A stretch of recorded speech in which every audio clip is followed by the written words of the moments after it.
Hello, my name is Dan Johnson and welcome back to my channel. Today I'm going to be talking about the new Halloween box set from Big Finish. I believe this is a new venture that they have. A set of 4 stories that are fun, spooky tales for Halloween. And of course, in a couple of months' time, we have a Christmas box set that promises to do the same thing. And the question is this set worth listening to, and are the spooky treats delivered? The first story has the first Doctor played by Stephen Noonan and Dodo travelling to a Scottish kelp burning village, and the kelp is causing transformations of the local residents. I think the best thing about this episode is that it nails the atmosphere. I talk a lot about imagery when I do these reviews, and I think this one has a really strong mental image in my mind. I think it's because of the smoke that is appearing as they're burning all this kelp, and it's sort of covering the village in smoke.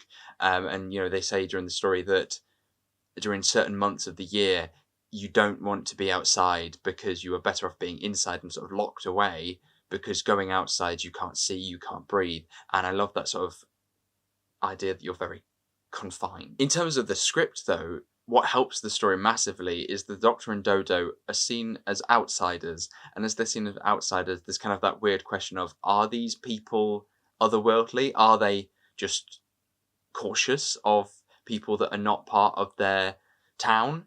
And I loved that because it meant that there was a suspicion straight away about all the people there. Stephen Noonan and Lauren Cornelius are an excellent pairing. I thought they did really well. Stephen Noonan continues to get down the mannerisms of the first Doctor, and overall just a really fun story to start off the box set. Episode 2 has Kate and Osgood going to a Halloween party. It's set in contemporary Earth with a returning villain that I won't be spoiling because I can't see it on any publication, like the blurb or anything. There is nothing about this returning villain, so I shall keep it hidden. I think this is probably my favourite of the box set, to be honest. I loved the elements that this villain has. I love how they were able to turn this ordinary setting into something really sinister. I think it's already there from the beginning because they're talking about fairies being drawn on the walls and messages being left and stuff like that.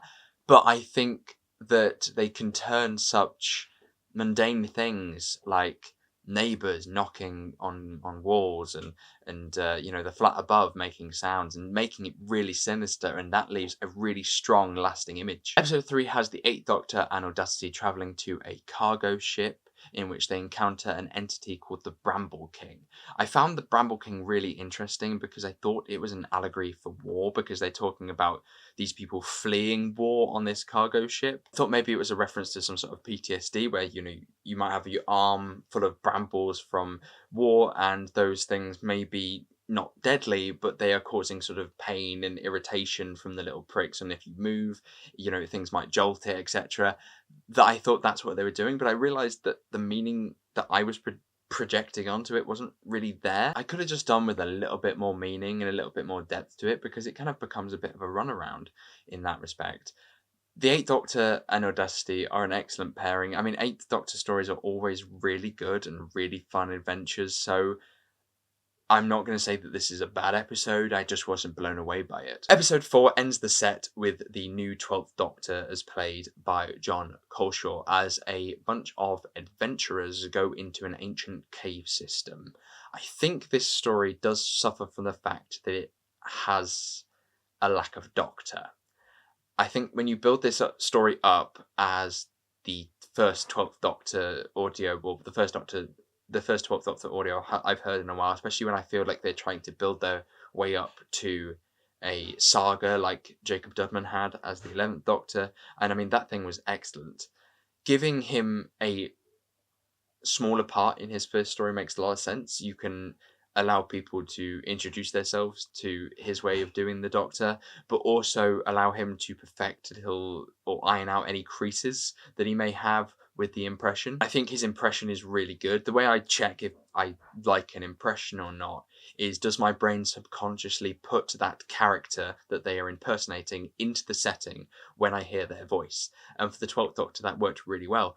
I can see that he has the same tonality, that sort of jumpiness in the voice. I can imagine him sort of eating up the scenery and walking up and down and maybe pointing at things, etc., as he's delivering monologues. So I think that as an impression, it works really well. Plot kind of reminds me of a Master box set, less than a 12th Doctor adventure, just because I feel like the Master tends to be the one on the outside, kind of guiding them, I suppose, and being that sort of holographic presence, but not really being involved in the arcs of the two characters, or of the several characters that are completing this trek through this ancient cave. I think one thing I have to bear in mind is that when I started listening to Jacob Doveman as the 11th Doctor, he had multiple years to perfect it, and I didn't listen to the previous, I think, 2 box sets that he did as the 11th Doctor before I went straight into Geronimo. And at that point, he had all those imperfections, he had the right mannerisms, and everything like that worked really, really well. And I'm willing to give him, John Corshaw that is, a chance to be able to do a big saga, or at least a couple of box sets would be lovely, and I'd be excited to see more 12th Doctor from Big Finish. So overall, would I recommend this box set? And I say that I would. I had a lovely time with this set. I felt there was a great variety of stories which worked really well and definitely made the set feel more energetic, because I think sometimes you can get stories that feel a little bit samey, like, you know, one story can be just like another, but for these to be so different and with different characters and sort of different points in Doctor Who's history, I thought was really nice, and I really enjoyed that aspect. I would have liked some of the stories to be a little bit darker. I felt like they were kind of teetering on the edge of sort of children's television, slightly spooky stories, but not really doing a lot with it. I think that it was probably a good call not to go too dark, though, because you are dealing with the Doctor and not the Master this time. I think episode 2 is my favourite. I really loved Osgood and Kate, and I think that Unit is just one of my favourite ranges. So with that, I think that I'm slightly biased. So, you know, I would have liked some spookier stories, but overall, it was a really fun listen. So, thank you very much for watching. Hope you did enjoy this video. If you did, make sure you go like, subscribe. If you are new, I do so many Big Finish reviews. You can find them all over my channel. I am obviously going to be doing a review of the new 13th Doctor box set that we're getting this month. We've not had the dates through yet for next month's releases, but I know that we have a 13th Doctor episode, and there may be something else, but I think I've forgotten what it was, to listen and review next time. But until then, thank you very much for watching. Hopefully you did enjoy this video. If you did, make sure you like to subscribe if you're new, and I shall see you soon. Goodbye.